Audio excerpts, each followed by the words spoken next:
All right, to battleground Montreal now, and some big news in that race. Vision Montreal's Louise Harel will not run for mayor this fall, announcing today she's stepping aside in favor of economist Marcel Cote. So, at this point, the candidates would be Cote, Projet Montreal's Richard Bergeron, Denis Coderre, the former Liberal MP, and Mélanie Joly.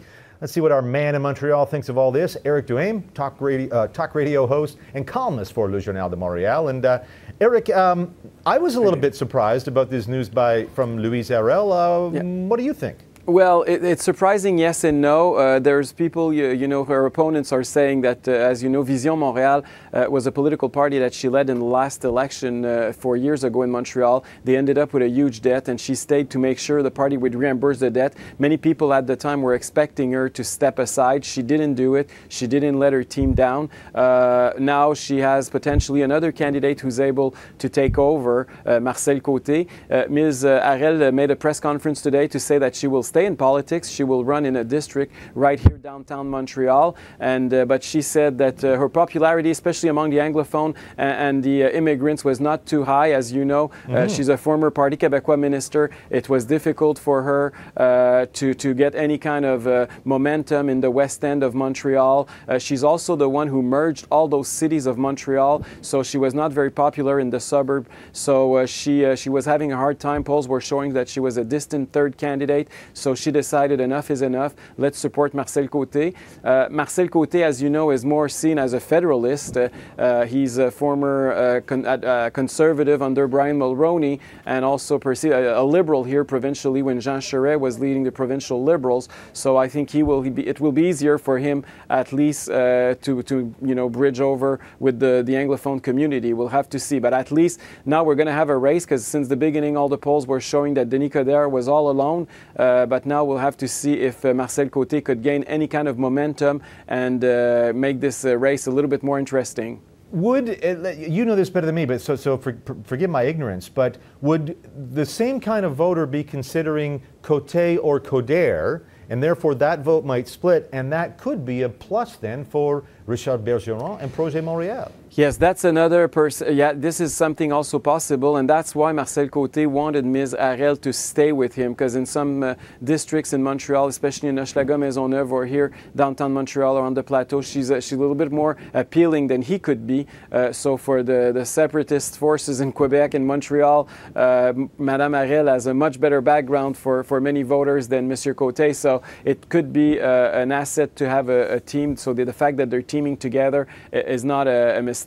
But in terms of renewal, you know, everybody's talking about a renewal, a new leadership. When you look at Louise Harel and Marcel Cote, people who were at their peak, politically speaking, in the 70s and 80s, it's difficult to see any kind of change coming from those two people. They're seasoned politicians with old politics. It's going to be a tough sell on that side too.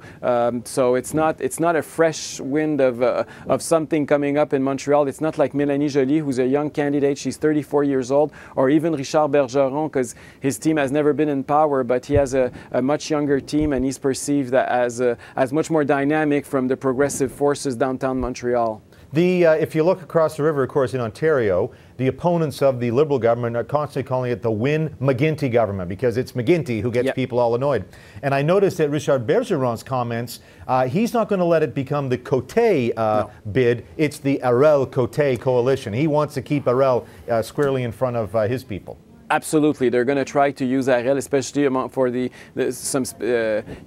cultural communities and the Anglophone community, to make sure to remind people that Cote is Louise Harel's candidate, and that for sure will be part of the strategy. On the other hand, Denis Coderre is suffering from the other problem. He's perceived as, you know, a strong former federal Liberal MP, very well-known cabinet minister under Jean Chrétien. So he's suffering from the other side. He needs some, you know, sovereigntists to support him. He had, as a co-chair, he has a former cabinet minister of the Parti Québécois under Lucien Bouchard who's supporting him. So he's trying to show that he also has some credentials among the separatists. So it's going to be an interesting race and show up in the next few weeks. But for now, and it's kind of weird, because, you know, federal politics and provincial politics shouldn't be mixed with municipal politics. But it seems that in Quebec it's very difficult to go and vote and think otherwise than a referendum and seeing a yes and a no on our ballots.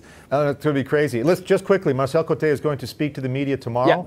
Yeah. His first priority then, to make sure everyone understands it's him who's going to be the mayor and not in the back room, Louise Harel. Yeah, that's going to be his challenge tomorrow. Also talk about his vision, because as you know, Denis Coderre was criticized when he came out to announce his candidacy, because other than talking about himself, he didn't have any vision for Montreal or any ideas that he detailed too much. He said it's going to come in the next few weeks, but it was a huge disappointment for many of us. We'll have to see tomorrow if Cote is going to put a little bit meat around the bones, or if it's going to be like Coderre, he's just going to talk about himself. So we're going to have to see that tomorrow. All right, and we'll be counting on you to tell us all about it. Eric Duhaime, thank you so much for joining us tonight. Thank you. Always a pleasure, David. All right.